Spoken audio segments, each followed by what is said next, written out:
this is the, we're gonna start, hold on.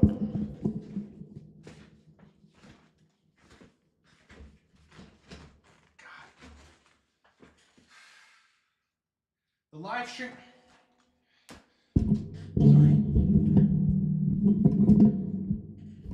Give me this. The live stream has begun. What's up, everybody? Hope you're great. Happy Saturday. Is it? I don't even know what day it is anymore. Oh, I'm losing my mind. Brothers, let's talk about a couple things. Off the bat, as we filter some folks in here, hope you guys are doing well. I hope you're enjoying the summer as much as you can. It's really important to try to do that.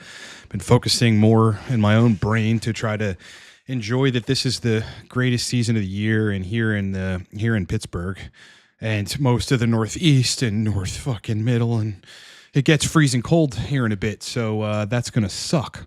So let's enjoy it while we can. Let's talk about missing injections for a little bit. This could go one of two ways. If you're on that threshold where below which you start to feel shitty, but you have to be kind of that low on a TRT dose in order for estrogen to be dialed in at 30 or so. If you miss an injection, or say you inject like later in the day for consistent periods, like a week goes by and you're injecting at 3 p.m. instead of 10 a.m. That will fuck things up, right? It's going to probably lower estrogen a little too much. Yeah, if you're dosing HCG, that might shut the testicles down a little further. That might have some carryover effects, and it's really important to stay on schedule in that case. However, if you see this all the time, if your estrogen is a little too high, and say erections and libido are just a little subpar.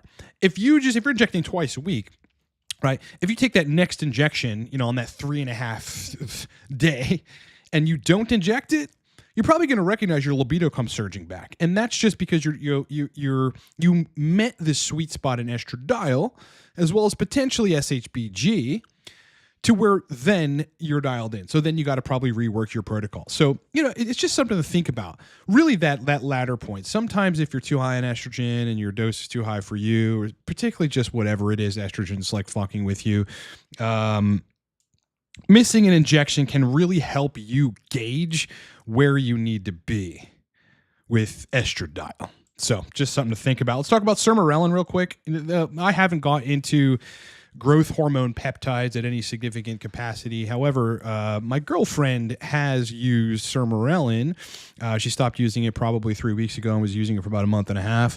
And that woman could eat pretty aggressively and not gain fat, but also lose fat. Sermorelin is pretty notorious for allowing you to mobilize fatty acids to be used for energy. That's the whole basis of it. Instead of them being stored, it forces the mobilization of those fatty acids to be burned to fuel your body. And, I think it's a little underrated. I got to actually witness Sermorelin being very, very fucking powerful for fat loss. My girl we would eat, we would go out, we would eat, but she would certainly eat and be hungry a lot. Her appetite was fucking insatiable, and she would eat and then not gain weight but lose it. So something for folks to think about. Sermorelin seems to be, in my novice understanding and experience with growth hormone peptides, pretty fucking effective for weight loss. Keep that in mind. My friends, I guess I'll give you guys a quick physique update. I don't have a whole lot. I've got this here. It's basically what I look like now without a pump. Again, I'm still on 100 milligrams of test a week, 330 IU of HCG every day. I'm injecting 14 milligrams right into the glute intramuscularly with a 5/8 inch needle every day. 20 milligrams DHA in the morning, 20 milligrams DHA at 4 or 5 p.m. That is where I'm at right now without a pump.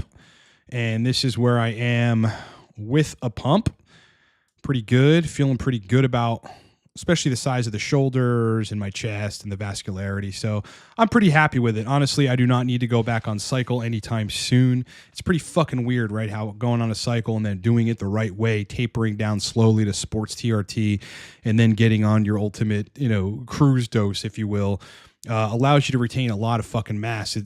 I look better now than like I did on cycle. I just, I don't fucking understand. And by the way, I did not architect the cycle, the coming off, like with any degree of judicious thought, it would just seem natural to me to cycle to sports TRT for a month and then go back down to what is 100 milligrams. But if I'm on 100 milligrams and can sustain that after one cycle of 500 milligrams testosterone for 3.5 months, just about 4 months, fucking anybody can, because I don't think my genes are all that great. All right, let's get to questions, boys. See what we can get into. Mitch, Ryan, recently added HCG at 150 IU every other day. Estradiol's pretty high at 70. Ooh, if I were to start Aromasin, do you think it would be best to start around 6.25? And how soon should I do labs? I would do labs at the 3-week mark after starting Aromasin. I do it at the trough of Aromasin. I mean, if you really want to be informed, do it at the peak of Aromasin. It should be about 48 hours after dosing. Peak of estradiol reduction. And then I'd run it again at day 5 just to kind of see when estrogen starts bouncing back. So you just have to get an idea of exactly what your body's doing in response to this Aromasin. At 70, you probably want to run that 6.25 once or twice. I'd run it every 5th day if I were you.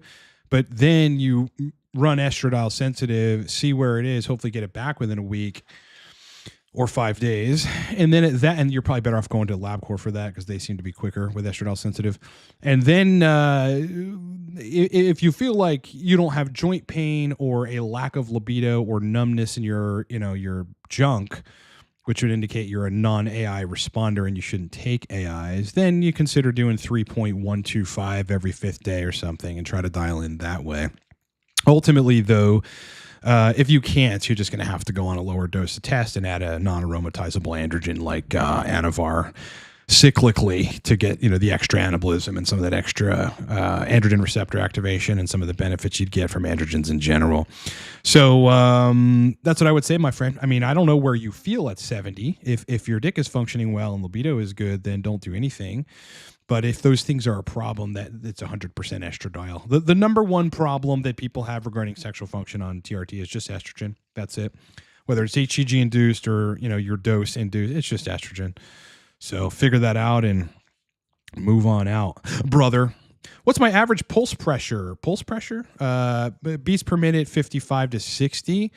Although lately I've scaled back on desiccated thyroid. I was taking some porcine desiccated thyroid from Defy Medical. It's very powerful shit. It is compounded, so it's like a pharmaceutical grade desiccated thyroid. That stuff's really powerful, and it had taken me into borderline hyperthyroidism. I had taken it for 2 months. I've been taking thyroid stuff prior to that, desiccated thyroid, but not as powerful, and I was fine. But finally, this shit caught up to me because this stuff's real powerful from Defy. You want some good thyroid stuff, get it from Defy, the porcine desiccated stuff. And I was, my body temperature had risen significantly. I was hot all the fucking time, and heart rate had gone up to like resting at some points 80 or so beats per minute. So I've dialed that back and kind of trying to regulate at this point. But normally 55 to 65 blood pressure is usually 110 over 70. And that's kind of where it is. 60 is good. If you're at 60 beats per minute, that is phenomenal. Any doctor that, runs your heart rate and looks at you is going to be like, you're fucking healthy and your heart is healthy and everything is good. So that's generally where you want to stay. When resting heart rate is 80 or above and consistently 80 or above, you probably want to look at that. Might be something you need to try to change something to try to get that down to 50 or 60, 65. I think that's about right. Jua, hua. Ryan, why do some people only have libido with HCG, yet when they take pregnenolone and DHT, it doesn't replicate the same thing? This is a great question. How does HCG affect mental libido if the action stays in the testicles? I suggest you watch my last video on that, right? Because it's more about the without HCG, you get an intrasex organ, epididymis, the somniferous tubules, the testicles themselves, and in the penis. So you get that whole set of sex organs, if you will, deprivation of hormones. And your body, like in a natural state, manages pregnenolone, progesterone, DHEA, estradiol, test, and DHT. So that's 6 fucking hormones in the testicles and in the sexual organs themselves. Manages them in a pretty tight range. So without HCG, you do not, those sex organs don't have the ability to manage those hormones in a tight range. The injections that you inject when you're not injecting HCG, it looks like, because of the testicular atrophy, that you cannot regulate the intratesticular hormone environment, nor the environment, right? And a part of that is the epididymis and somniferous tubules. So regulating that is paramount.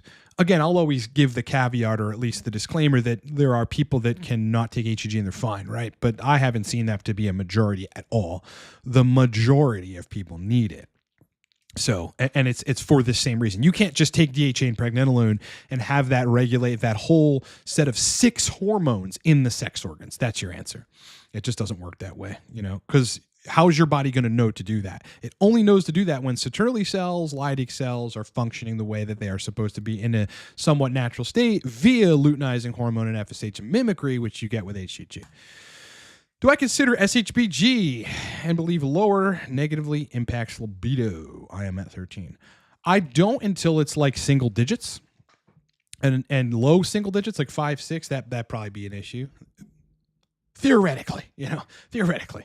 I have never seen SHBG like on somebody's labs be consequential to libido and erections ever, unless it was like above 50. I've just never seen it be consequential. Now, I have a lot of client data, so it's a pretty good like sample size, but I'm sure there are other people who have seen SHBG be more consequential. I think Ryan Root would be one of those people. So, it all depends on how many people that you've looked at. And I don't know, for chance, for some reason, like I haven't gotten people that have had a problem with low SHBG. Would switching to prop every day to every other day increase SHBG somewhat? I don't think it would be. I think it would be negligible. I don't think you'd get some significant increase in sex hormone binding globulin there. Yeah, one of the biggest things that's going to help you increase SHBG is increasing T3 and T4, free T3 and free T4. That will increase your SHBG. Estradiol will do that too, but that's a trade-off and sort of a Faustian bargain, if you will, because fucking then, you're going to run into dick problems if estrogen's too high and libido issues as well. So you got to be careful. Pulse pressure is the difference between systolic and diastolic. Yeah, the difference. Again, I don't know. Figure that out if I'm 110/70.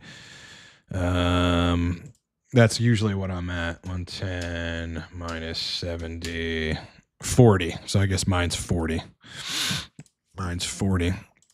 Dylan, it started with 14 milligrams cypionate daily, 125 IU HCG, and 1 click of cream. Okay. Total T is 1088, E246, free T195. Okay, that's pretty good. Felt great for 2 weeks, then felt lazy. Drive went down, E2 high or HCG low. Okay, let me make this clear. I don't know how many people we have watching, but I know there's going to be ultimately 1,000 people within the next 2 days that watch this video. There is no such thing as large-scale HCG desensitization. Okay, there's no such thing. That is born from people theorizing about why HCG stopped producing the same effect that it was, when in reality what happened was estrogen got too high from the HCG and the Leydig cells production of estradiol via HCG. It's a direct stimulation. It's not even from the testosterone that's in the testicles. And then people recognizing their dick wasn't working well or something in their overall well-being or sexual function changed. So they think HCG lost its effect. It is not that HCG lost its effect. Now, in some rat studies and possibly a human study, there is cases where you've got a reduction in the luteinizing hormone chorionic gonadotropin receptors, which would indicate downregulation, but it is not significant and it is not complete. It's not like it wipes them all out. It's probably just an adjustment to how much, agonism of those receptors is taking place. It's kind of just a normal adjustment. It probably makes it so that whichever receptors stay, the effect is more pronounced that way at those receptors. That's just essentially some homeostatic regulatory thing that happens, and you're still responding to the HCG. So HCG desensitization is a myth. One of the most renowned TRT doctors, his name is Abraham Morgenthaler, will tell you that. This is the guy that is the grandfather of a lot of TRT advice and a lot of the research behind testosterone in the heart, testosterone in the prostate. Their ilk, him and a few other very widely known doctors, agree with the notion that HCG doesn't cause desensitization to some major extent. What's happening to you is almost definitely estradiol's too high. I couldn't sit at 46 and have good everything. I just need to be at 30. And there's a guy named Jay from Ryan Root's podcast who pointed out that there's there's a degree of masculinization that happens to the male brain, and the stronger, always obviously, right, which makes us masculine and stuff, but the stronger that is, the lower estrogen you need to be. So that makes sense to me, and that's why I think I need to be at 30, right? Because I've always been kind of an aggressive masculine type, you know what I mean? Like turn some people off, others, whatever, align with that. It all depends, But I think that's why I require lower estrogen at 30. So you're probably one of those people. I think a lot of us are. HCG can degrade after reconstituting. Of course it can. Yeah. That too might be what people are experiencing when they're believing that it's a degree of HCG itself desensitizing. What you're implying regarding sensitization is that the Leydig cells and test production and estradiol production and DHA, progesterone, pregnenolone, DHT in the testicles from HCG is not doing it at the quantity that it was before, which is not true. If in these cases the HCG is degrading, the peptide itself is destabilizing, which does happen way sooner than people think, then that's one of the other explanations for this too. I reconstitute every 3 weeks. Yep. Reconstitute every 3 weeks. If you guys grab Mastering Testosterone Cypionate, that's a course that I built on dialing that ester in for libido and erection specifically. There are resources in there. And one of the resources got me 10 vials of HCG, 5,000 IU per vial, for like $100, $120. It's dirt cheap, right? So I can reconstitute every 3 weeks. Dylan, also crazy testicle pain and pelvic discomfort because it's people from high E2. High E2 tends to raise the testicles a little further upward. So look. I mean, it's if you just started, there's going to be a lot of this weird shit that happens. Initially, your body's not used to these hormones, and those kinds of things will dial down over time. I think it's not going to be a persistent problem, but somewhat common in the beginning. But also, either way, I mean, high E2 causes all kinds of problems. It's going to be harder to piss for some people, and that might be prostate thickening, but it could be other stuff too. It'd be really, really strong fucking bladder muscles. Because if you go research this, bladder muscles obviously control how the flow of your urine is, and estrogen interacts with that so significantly. In fact, estrogen facilitates the strength of the bladder muscles a lot. So that could have something to do with it as well. ALP, do I consider DHT levels after optimizing TNH? You only consider DHT if estrogen's at 25 to 30, which is the sweet zone for most of us, and test is above 600, and you're using HCG and DHEA, and still your dick doesn't work. Yeah, then that would be the point to look at. Are you making enough or converting enough from 5-alpha reductase to testosterone to DHT in the sex organs? That would be the time to look at that.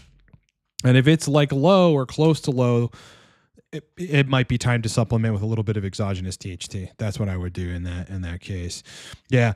Now that I'm at lower doses, using exogenous DHT for me is a little overkill. I have enough of it. I'm just right in range, right in kind of in the mid-high level of the range with DHT. But because the estrogen for me is at 30, I did clock it. It's at 30.9. How fucking perfect is that? Okay, 14 milligrams a day at test, 330 IU HCG every day, 30.9 picograms per milliliter, right? The above end of Quest is 29. I am right there, high normal, and it's fucking phenomenal. So using DHT at this point, even if it's just a little bit, does mask estrogen's effect to where it takes it a little low, and I'll be fine for 2-3 days, and then libido starts to take a hit, and so do erections. Is fibrosis game over? No, it can be reversed. Yeah, all these major intrapenile abnormalities induced by the use of 5-alpha reductase inhibitors, which does cause this, it's all reducible. Venous leakage among them. There's studies on that show us that. I think test prop was used in one of them, but I think cypionate or anethate in the other one. One of them actually, Sustanon, I believe. No, not Sustanon. Was it Sustanon? No. It was test undecanoate. Yeah, I believe it was test undecanoate. It's a really, really long ass acting ester that just because of the consistent flow of androgens reverse to venous leakage. And I think that the more you can maintain perennial blood flow and blood trapping, the health of the blood vessels and the cavernosal tissue, the more you're going to relieve and remove fibrosis. Yeah, I don't think it's game over at all. I don't think, but you got to catch it in time. If you had 20 fucking years of being, of having full-blown ED and no morning wood or nocturnal wood, after that long, you're up shit's creek, and you would need to, get PRP shots to enhance the blood flow environment to try to fix that.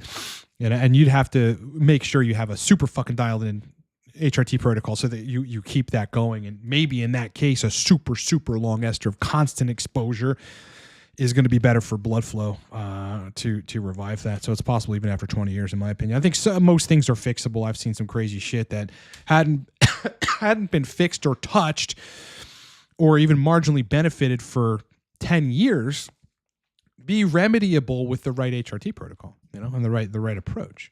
So the body's very, very resilient, man. Really, really, really resilient, boys. Keep that in mind. Guys, mastering testosterone cypionate, one of the most popular things we've ever launched. Right now, it is the most popular product that we have. I built a course about an hour and 6 minutes long, and it goes through every different way to dial in testosterone cypionate, one of the hardest esters to dial in from the top, and also encourages you to find out which one of the many options people can be regarding how they respond to cypionate are you. Are you the person that can do high doses with no AI? You can figure that out through a process. Are you the type of person that can do high doses with a DHT derivative? You can figure that out through the process in that course. Are you the type of person that can do medium doses, like 150 milligrams a week with a DHT derivative like Masteron? There's a process by which you can figure that out. If all else fails, are you the person that can run a fail-safe protocol of lower dose tests and a good amount of HCG? That's in there too. What's important about it is that if you follow the directions broken down in this course and you're having libido and erection issues, it'll solve the problem. You will get libido and erections back to the fucking 10th degree. And it's really, really magical once that happens. Then you feel normal and natural, and you still get the benefit of androgens. You're still lean and vascular and muscular and strong and all that stuff. Dylan, would NAC and TUTCA help lower E2 via improved liver function? I would say marginally. You might be looking at 2 or 3, 5 max picograms per milliliter. I really don't think it would be significant. What is mastering prop? Yeah, that is about 40% done right now. I'm on the protocol section of it. I basically have to just kind of get a little bit of it done each day, considering the rest of my schedule, time for me to think and vegetate or game or do whatever, deal with clients. So I just kind of implementing a little more into that course every day, but that's going to be done soon enough. I can't see it taking any longer than a few weeks from now. Yeah, it'll be all about how to dial in on test prop with a process that starts you where you need to start to work through every avenue to dial in specifically libido and erections, but also energy, anabolism, all the good stuff. Had a honeymoon for 2 to 3 days when increasing prop to 30 milligrams every day to 40 to 45. Yeah, what happened is you had higher DHT and higher test to what was ultimately a little lower estrogen, and then that estrogen crept back up, and as it does, and that's why it went away. So you've got to get the estrogen back down, and that's probably going to mean skipping a couple injections or taking an AI if you can tolerate it, or DHT derivative, or going down to 18 milligrams a day, 20 milligrams, 25 milligrams a day, and then letting that balance out after about 2 weeks or so it takes. It's a PIA 2003. On the topic of DHA and pregnenolone, if you're using HCG to supplementing with DHA and pregnenolone become redundant? No, it does not. Yeah, I've seen HCG. The blood can say that what the blood says about DHA and pregnenolone specifically is not what the testicles are going to say, right? So, you need HCG for the intratesticular. Again, pregnenolone, progesterone, DHT, test, estradiol. But if you're administering these things exogenously, they're just going to end up in your blood, and they're going to affect your brain, and they're going to affect other tissues and stuff. But I don't think to a great extent you're getting a ton of that in the testicles. I think DHEA itself, though, does help convert test to DHT in the penis. which is fucking very important. So, that's useful there, but pregnenolone really probably isn't doing a whole lot other than stuff for the brain because it's going systemically, right? Means it ends up in your bloodstream. It's going to go up in your brain, but it's a lot harder for those things seemingly to end up, especially pregnenolone, like affecting the testicles the right way. The only way the testicles get regulated in terms of these major hormones is when the testicles themselves are producing them. That's when you get that regulation from citrulline Leydig cells. Trey Manley, just an update from a while back. Girlfriend was suffering from post-birth control syndrome. What? Holy fuck, that's a thing? SHBG was 400% higher than normal range. 2.5 milligrams Anavar for 4 weeks fixed it. What were the symptoms? Just out of curiosity there. Would love to know what symptoms she was experiencing. I would love to know that. That's really intriguing to me. PD, I've been blessed that I don't have many side effects with TRT cream. Awesome. Me neither. On 3 pumps a day and a little bit of HG, I was running 150 IU every day. I was dialed in there. Right now I'm liking where I'm at also, and it's just fucking cool. Cream is giving me a little acne as well. But cream is phenomenal, man. If you can dial that in, it's so great. And the erections typically are harder via that intra-organ DHT. However, I do notice E2 side effects like the 3rd day. Should I take the AI in the 2nd day? I think you if you can avoid taking a aromatase inhibitor, do that. In these cases, you might just want to skip a day of the cream. I bet if you did that once a week, you just start it once a week, you take 1 day off and you don't run the cream. You might feel a little less energy that day, but you're probably going to be good because your androgens will be in a physiologic range still on the day you don't take it. Just might feel a little less energized kind of thing. And that is going to probably balance. This is the whole point of part of the intro of this video about missing injections. You could also miss a day of putting cream on, and that's going to balance out the estrogen a little too. And if you find that that's not enough, just miss 2 days a week. You run cream 5 days a week and you don't run it 2 days a week, but you stagger that, miss it Monday, but do it Tuesday, Wednesday, Thursday, Friday, miss it Saturday, and then back on it Sunday, that kind of thing. Most people are going to find that you're not too far off from your current protocol from dialing in libido and erections. You probably just have to fucking skip a day of everything, if you're on cream, or skip a day or two on, on long esters. So, I've seen that a lot. Hell yeah, Test Prop will purchase that as soon as you finish it up. Thanks, brother. Yeah, definitely, man. That will be done soon. Yep, that'll be done soon. Because I've dialed in Prop myself on various different protocols, but I've dialed in since I've been talking about it the last year and a half. A lot of clients have been on it.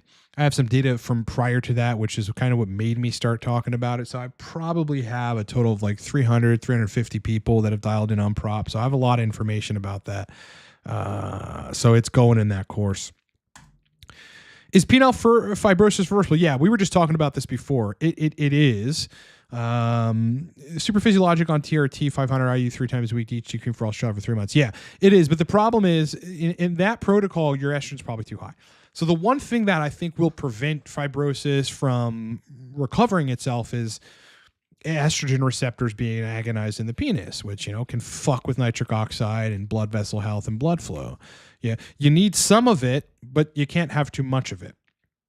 Yeah. If you're super physiologic, the estrogen with especially that dose of HCG 3 times a week, probably going to have too high estrogen, which is going to make you either not heal the fibrosis, or the fibrosis is not even a thing at this point, but you're still going to be not having great erections, and it'll make you think fibrosis hasn't, been touched, or that's a problem. When really it's just the estradiol. It's just the estradiol. Yeah. Again, I've seen too much data. I saw enough data 2 years ago when I was on YouTube, talking about the TRT hormone guys, and Danny Boston specifically, and saying what the fuck are they telling people about let estrogen go and don't manage it? But at this point, man, it's been 2 additional years since I've done some of that content. I've seen so much more.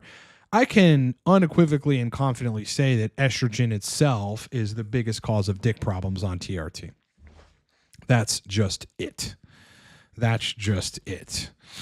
And now it's an irreversible stance. You can't change my mind on that, just because I've seen it so many times. Ryan. Hello, Ryan. Been thinking about using 9-MBC for dopamine receptor upregulation, resensitization to dopamine. Here's the thing. it's unclear whether you get receptor optimization from it. You just get dopamine neuron regeneration. Those are two different things. Yeah. The literature does not suggest that there's any degree of receptor upregulation.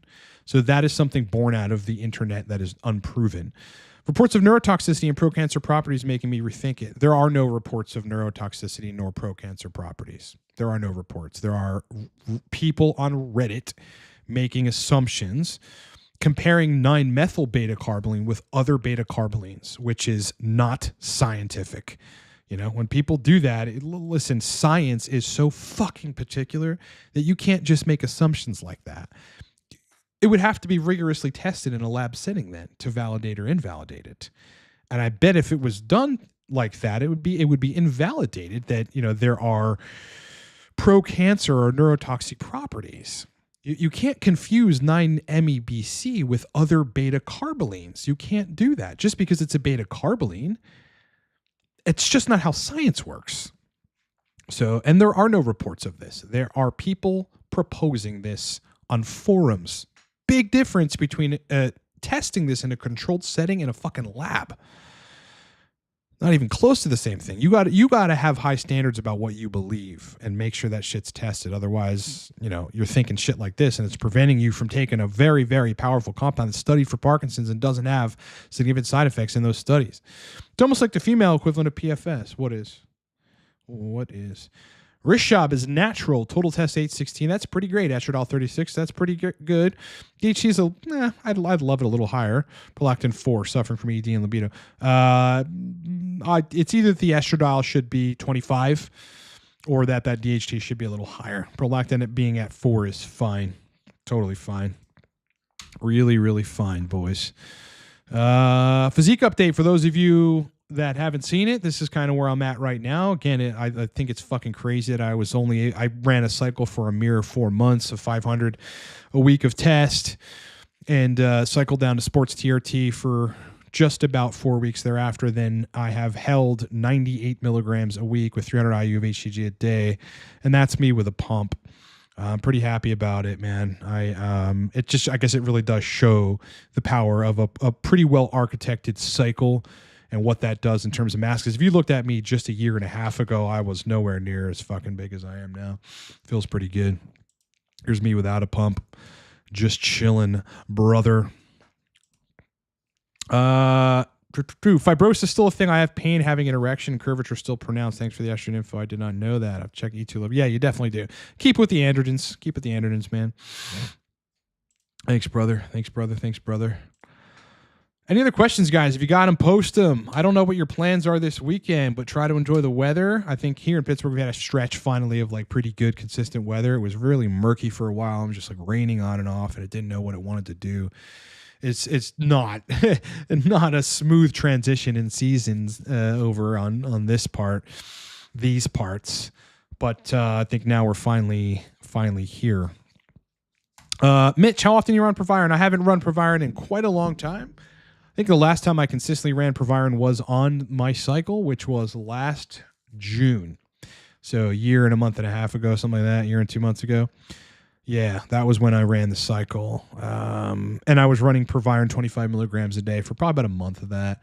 Now, I had taken it intermittently just for the fuck of it because I like the antidepressant effects. I like the strong assertiveness that comes with it. You just kind of are a productivity machine when you take that shit, and you feel very, very, very, very, very manly, and it feels good to feel that way.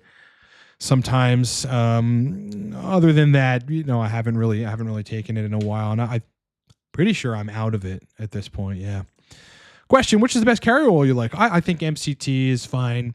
Quite honestly, I think a lot of things that people attribute, like problems that people attribute to the carrier oils, are other things. Yeah, I think there are other things. Yeah, I do. I honestly think they are other things. Yep. Yeah, but that isn't to say that some people might not have mild allergies to grapeseed oil or cottonseed oil. I think that certainly is plausible, in which case MCT would probably be better, possibly castor oil. You're going to have to find out, but you got to prove that, man. You got to do some rigorous... experimentation and rule everything else out. You know, anything that happens to your body, you have to rule everything out, and you have to be sure, like, what's causing it. You can theorize or hypothesize first and then remove things from your regimen, switch to MCT, and if whatever problem you were having gets better, as long as everything else is the same, you know, a controlled environment, then you know it was the cottonseed oil, you know, in that case. But you really do have to fucking know, you know, what's causing your problem. And I think a lot of people are misattributing issues to the carrier oil when it's something else, like too high estrogen, you know, or hematocrit, or it's just generally something else. That's just kind of one of those things. But you never know, boys. You never know. As we were saying in the beginning, for those of you that are just jumping on here, missing injections can do one or two things. If you miss an injection, you might find you're actually in your sweet spot finally, right? Because that estrogen has a chance to kind of go down a little bit. You're not flooding the system with more estradiol, and then suddenly libido and erections are crazy for 3 days. And then you inject again and it goes away. It means you need a lower dose, right? Or you just need a lower estrogen with an AI or a DHT derivative if you're tolerant of those drugs, and not everyone is. So on the other end, if you're on that range of testosterone dose-wise, that below which you start to feel tired and shitty and it's just too low of a dose, but above which you get dick problems and you're right on that edge, if you miss some injections or delay them, like inject at 3 p.m. instead of 10, which is what you do every day, 10 a.m., well, then you're going to feel pretty fucking bad for a little bit, because you'll drop below on everything because you're right on that threshold. So missing injections either help you or really harm you. It depends on how dialed in your TRT protocols. The more dialed in it is for estrogen, the worse it's going to feel to miss injections, and you got to stay straight on it. Yep. The less dialed in you in, I'm like an Alzheimer's fucking patient. The less dialed in you are in regarding TRT, especially around estrogen, the more missing injections helps you. Something to think about. When E2 was 58, I probably nuked it. Daily 0.5 of Arimidex. Dude, I'd be a fucking wreck. I would feel like, I feel so fucking bad on that. I couldn't even at high doses of test do 0.5 a week. So yeah, sex drive will be crushed with that, man. Glad you feel better on Aromacin though. I haven't taken an AI in many months. Yeah, I was really having to dose it on cycle and shit, and at higher doses of test. So I'm pretty happy at this point. I haven't taken it. Here's one though. Adam, 1 milligram letrozole 3 times per week. Oh, you're trying to keep growth plates open. Well, it depends on how old you are, man.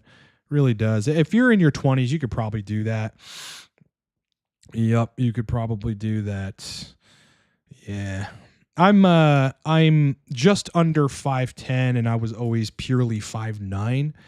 So I grew in my 30s, and I can't explain that. I don't know why, but I did. Some people do.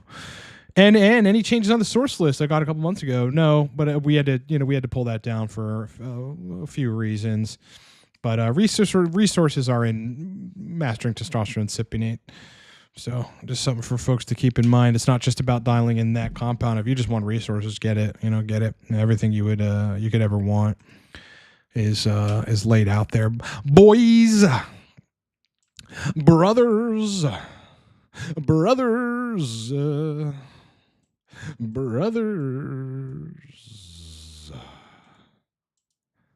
What's up, brothers? Brother. Hulk Hogan, brother. Hulkster, brother. Hello, brother. Hey, brother. Hello, brethren. Brother, are you there? Are you there, brother? Are you? Where have you gone, brother? Have you gone to Jamaica, brother? Have you gone to Antarctica, brother? All right, any other questions, boys? Losing my mind over here. Losing my shit, man. I hope I'm not losing my shit, dude. I'm too young. I'm too young, man. I like that Vigorous Steve is back doing live streams. He was took a break for a while. I think we need him in the community to be talking shit and teaching people stuff. Pretty happy about that. God, I wish other people that I like did more live streams. I'd love for Dave Lee to do more live streams. Love those. Like Ryan Root and crew, their live streams are pretty cool. Always like just purely on the topics and super educational, which I like. And I think a lot of you would like to. But yeah, I think I would love more TRT live streamers, man. I mean, that would just be so fucking cool for me because it's such an interesting topic and there's so much variation between people, you know, that just the whole thing seems really cool and interesting to me. Oh, yeah, boys. Yeah, brother. Yeah. Now, me being as dialed in as I am at 100 milligrams a week and a lot of HCG and some DHEA, again, my physique being definitely where I need it to be and where I feel it's like great. I don't need to improve upon. I'll just slowly grow over the next, year or two. Part of me, just a little part of me, would love to go back on cycle. Yeah, because the feeling of how strong you are on cycle is phenomenal. It's like we're men, right? So when we're able to like just suddenly over the course of 2 weeks become 30% fucking stronger than we were and able to push therefore 30% more weight, it feels really, really good if you are a male. So part of me would love to go on a cycle again and just run it for like 4 straight months of a half a gram. That's all I would need. Half a gram. I mean, I pretty much, got put on a lot of size from just doing that for 3.5, almost 4 months. I would love to do that again, but I'm so fucking dialed in right now with the current protocol of regular cruise TRT at 100 and 330 of HCG every day, 330 IU, that I just don't want to fucking touch it. Don't want to touch it. Every change requires dialing in. I go on a cycle, I'm going to have to, take some aromasin. That's just what I had to do last time in order for my dick to work. And I just don't feel like doing that. I don't feel like doing that. So, and at this point, Anavar, it's real powerful, but it doesn't come with no cost for me. So, I just wish there was a better anabolic, at least for me, that I could tolerate really well, where I could kind of get the effect of a cycle, but without messing with estrogen. Would love that. Talk about the difference between HCG from India and other places. The only thing that I've noticed is that potentially it degrades quicker, and I'm not sure if that's even provable. Don't know. So I can't say anything definitive. I haven't found potency itself to be low. Yeah, I haven't found that. What do you think? What do you think is the increase of E2 when adding 750 IU 3 times a week in addition to 170 tests? You should chat GPT that because it will actually tell you what it thinks. But if you can plug into it some historical data of where your E2 is now and how you respond to a couple different doses of tests and where estrogen goes on those doses of tests, is probably going to be able to tell you roughly where that's going to go. But 750 IU 3 times a week, it's like that's 2,300 IU. A week that is about where I'm at, but I don't bolus it. I do it every day, 330 IU. If you're bolusing it like this, you might jump up 10 to 20 points. Whereas if you were doing that just split up into daily injections, you'd be right around where I'm at, 350 IU, 320, 330. I'm not even sure what that ends up being, but close. And that will prevent major peaks in estradiol. Is it difficult to dial back after a cycle? No. For me, it was not. But again, I didn't go from 500 to 100. That would have felt pretty terrible. I went from 500 to 300. I went from 560 to 300, stood there for 3 weeks. Then I went to 140 and then down to 100, So I tapered, and I think you should taper.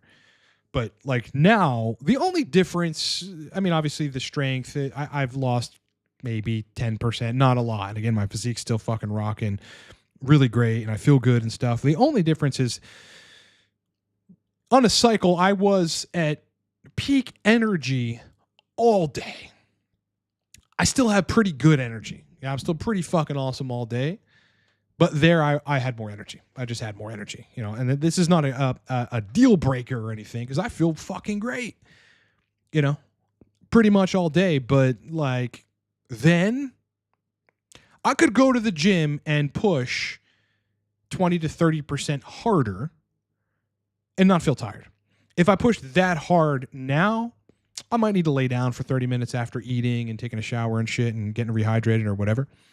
If I push that hard, because I'm pushing really fucking hard at the gym when on cycle to maximize the use of that testosterone. So that's probably the difference. I mean, listen, with more testosterone, you are just going to physically be much more of a beast.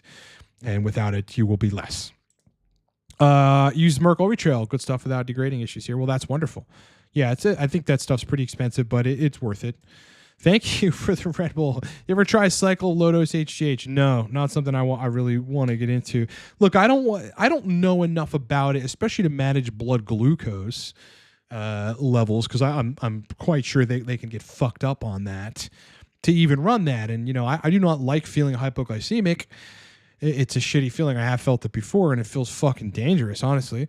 And if not, just generally not good. So I would need to know a whole lot about it. I would also need to have a defined reason to go on HGH, and I just don't have one.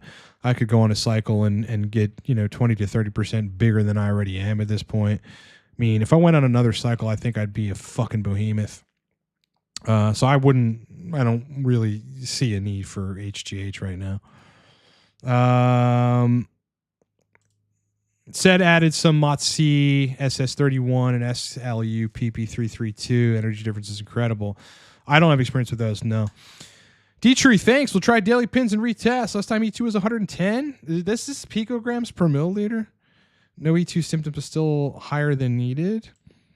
If you don't have symptoms, you want to probably get that, just for prostate health's sake, you want to get that down below 70 if I were you. But if this is the nanomolars per liter, I think that's fine. Yeah. Simon, bro, not on TRT. In my last blood work, I had high prolactin and high SHBG. Normal, good total T, but on the lower end, free T. Yeah, that is because prolactin, I mean, it's a hard one. I mean, prolactin might somehow be preventing some of that conversion to free testosterone. Your SHBG is, if your SHBG is in fact high, that's why your free T is lower end. Yeah, prolactin maybe does increase SHBG. That's not something I've actually looked into, but you do not want high prolactin. You fucking want that down. Believe me, I have so much experience with that hormone. You do not want it up. All right, you want to get that in range, and you want to keep that in range. Brother, prolactin is terrible. Get it down. Get it down. Said HGH is fine even a high dose, just saline. Simon, should I use cabergoline 0.125? Yeah, I would do that twice a week if you want to get it down. Depends on how high it is. If your prolactin is at 50 plus, then yes, do that. If it's at 22, well, you probably just take some P5P and some Schisandra, just how it sounds, Schisandra, as well as some vitamin E. And that'll probably lower it. Alternatively, you could use 9-MEBC, a cycle for 40 days or something of 20 milligrams a day, and that's almost definitely going to get it down. If none of those work, yeah, cabergoline is the answer. And it's not going to cause cardiac issues or anything. You need many years on that and a cumulative dose of many hundreds of milligrams to cause that. It's totally safe to take before that, though. CN, been on Kisspeptin 10 for about 4 weeks. Even after stopping TRT, balls are huge again, feeling great. T-boosted big time. Yeah, especially when you're not suppressing it. When you're not suppressing it with exogenous tests, then Kisspeptin's probably super effective. No experience with nandrolone. I do have a lot of experience trying to fix people's dick problems from nandrolone. So for me, it's sketchy. I don't want anything replacing my DHT at the receptor level, which I think nandrolone might do via dihydronandrolone. So no, I'm just not interested in fucking with anything right now. Sports TRT, 250 milligrams a week. Yeah, I would consider that sports TRT. Erections are frequent and sufficiently rigid, but not very long lasting. That's estrogen. Loads are less voluminous. Thick and powerful as before TRT. Will HCG help? It will, but it's gonna help the load size thing and like the testicular stuff, but it's gonna intensify the estrogen problem. Yeah, that's just it. You got to either dial in an AI or DHT derivative, and if you can't be on that dose. I notice more milligrams of test I use in cycles, the more I have to use the next cycle and go up to feel what I was feeling the previous cycle. Probably some reorganization of androgen receptors. I think that's normal physiology. I do not find that to be very surprising. And, that's just one of those things. You'll see like bodybuilders that are using grams upon grams of test talk about how progressively over the years this happened to them. And that now they can tolerate 2 grams of test a week. Like these absorbent, levels of testosterone that like even me, I'd have fucking side effect galore, but there's some adjustment over time where you largely still get the anabolism effect of the tests, but you just don't have side effects. And you don't even have acne and shit. Like, it's just fucking blows my mind. My acne, dude, here's something really crazy. I had acne in the beginning of TRT like everybody does, and it was bad enough. It slowly got better over the years, but it was still there and noticeable. I could take my shirt off and I didn't care. You just saw a little bit of acne. Then I went on cycle, and the acne was still, it was actually worse then. It was bad. I had some on my delts and fucking on my back, obviously. Then I got off of it, and as I tapered down, all my acne went away after the cycle. And I had been on lower doses of test before, and I still had acne galore. That was early on. But somehow going on a cycle cured my acne. So I don't know.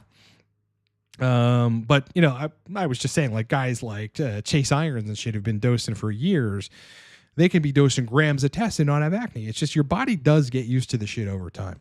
Thoughts on saffron for mood improvement as far as being effective? I think it's pretty effective. Yeah, a lot of it is due to antioxidant stuff going on and not as much serotonin as you think. Ryan C, for restoring Accutane's damage with dopamine gene expression, would I take to restore health on section dopamine energy side? You likely don't have a dopamine problem here. Yeah, that's what the forums think. This is an endocrine problem, not a dopamine problem. So you got to get on the right doses of TRT, HCG, DHEA, maybe even exogenous DHT, but you're not going to dopamine yourself to restoring sexual function from a 5-alpha reductase inhibitor. You're not. That is a fallacy. Andor, how much HCG are you using now? 330 IU a day. I run, what do I run? I run like 6/8 of that in the morning. No, I run, let me try to figure that out for you. Because I'm doing, let's see, let's ask chat.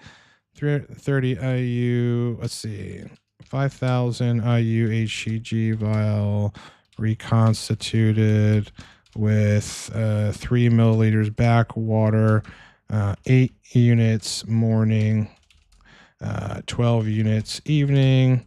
What are the doses of each in IU?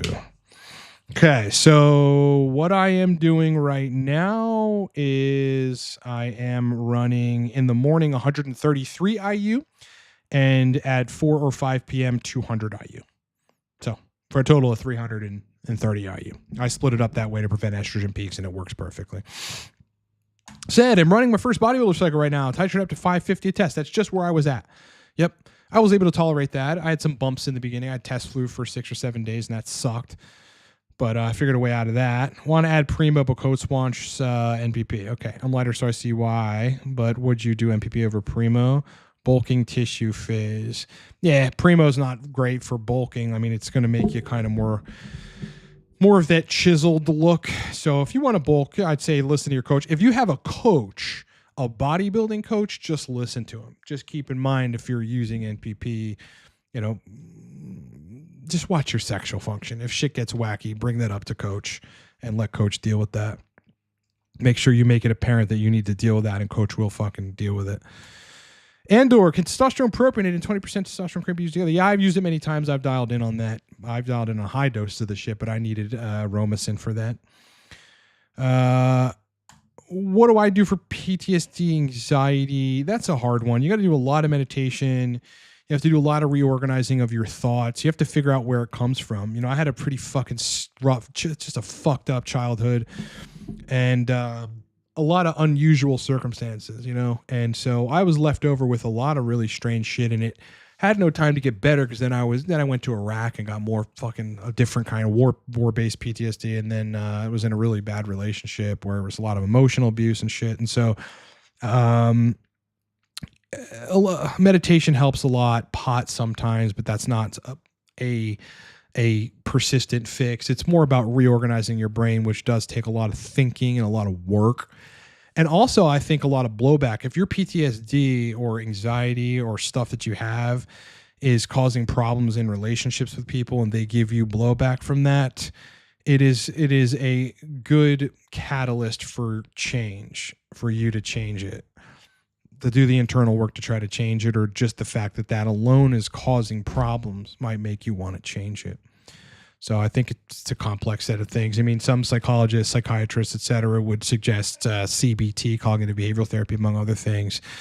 There's a thing called EMDR where, you know, you think of your most traumatic shit and you wave a pen in front of you like this and your eyes go in either direction following it. And somehow when your eyes are doing that, your hemispheres are communicating more. When you're in the midst of thinking about your trauma and it spontaneously resolves some of that trauma, that's probably some intraneuron work and, again, intra-hemisphere integration. I think it's in its infancy, but I think there's probably something to that. Have Proviron 25 milligrams tabs on the way. What is a generic protocol to give it a whirl in regards to androgen receptor repair? Prove that you need androgen receptor optimization. You know, very few people need that unless you took something that like highly antagonizes androgen receptors. Yeah, I think that's it. Again, a lot of people have these things from Accutane or finasteride or SSRIs that theorize about, because the forums are just full of theories. No one knows what the fuck's going on. It's really just an endocrine problem, though. They think androgen receptors need to be upregulated, and there's no proof of that, and it's just never been. I don't think that's the case. So stop going down that route. If you have sexual dysfunction of any type, you need to dial in the right HRT protocol. Now, will binding domains, which facilitate gene expression from androgens, be restored if they are mutated?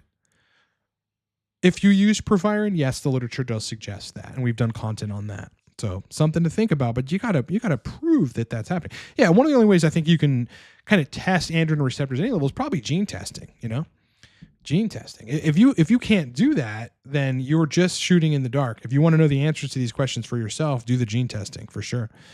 Yeah, that's what I'd say, boys. That's what I would say. My brothers in test. Think big bodybuilding podcast. We said Proviron 6 to 8 week cycle on top of TRT and gimbals and master windshield height. It does. Absolutely. I don't have the images now, man, but I got like pretty. Do I have them? Yeah, that's one of them, I guess. That could be one of them. That's not. These are old physiques, but this here was me on Proviron. And you know, you see that grainy look, that grainy fucking really, really lean look. Proviron can do that. Proviron can do that.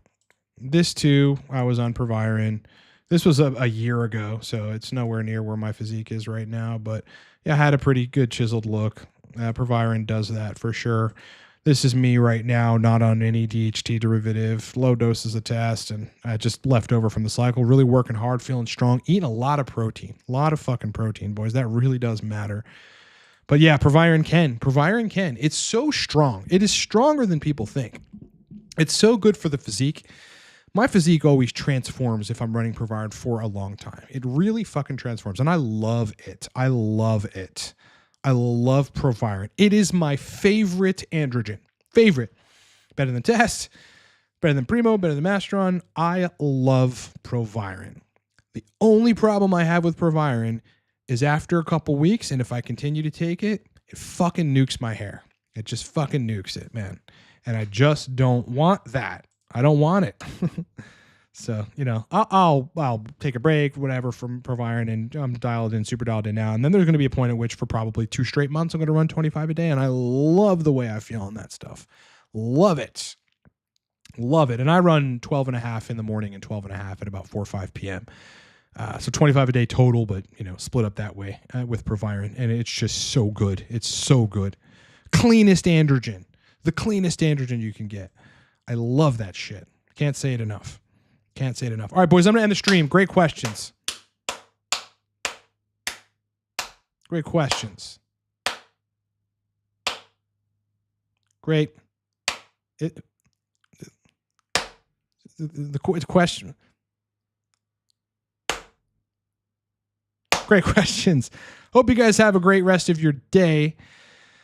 Oh, this coming week, Monday, Tuesday, we'll get some content out on some new topics. Look forward to that. Again, Mastering Testosterone Cypionate is our most popular product at the moment. Listen, if you need to dial in libido and erections on that, Esther, just get that course. You will do it. You follow all the instructions in there. Take your protocols in the order that are described, but maybe go through the whole course first, see where you want to start. You can start anywhere. You're going to dial in libido and erections on Test Sip, man. It's the hardest thing for people, and I figured it out over the years. So get that course, livecortex.com. If you need to book me, I am still open for coaching. There was a period where I had one slot left. I just had too many clients at once, and I was almost too busy, but now that's died down a little bit, and I'm happy about that. So we've got room for people to jump on board with 3 months, 6 months, 1 year, one-on-one with me. You want to get pretty fucking rigorous and meet all your goals, whether it's sexual function or otherwise, cycles, etc. Just hire me. This is what I do for a living, and I've been doing it for years. Thank you for the comments, everybody. Thank you so much for your questions. Hope you guys have a great rest of your weekend, and I'll talk to you boys soon. Bye-bye. Bye-bye. Bye-bye.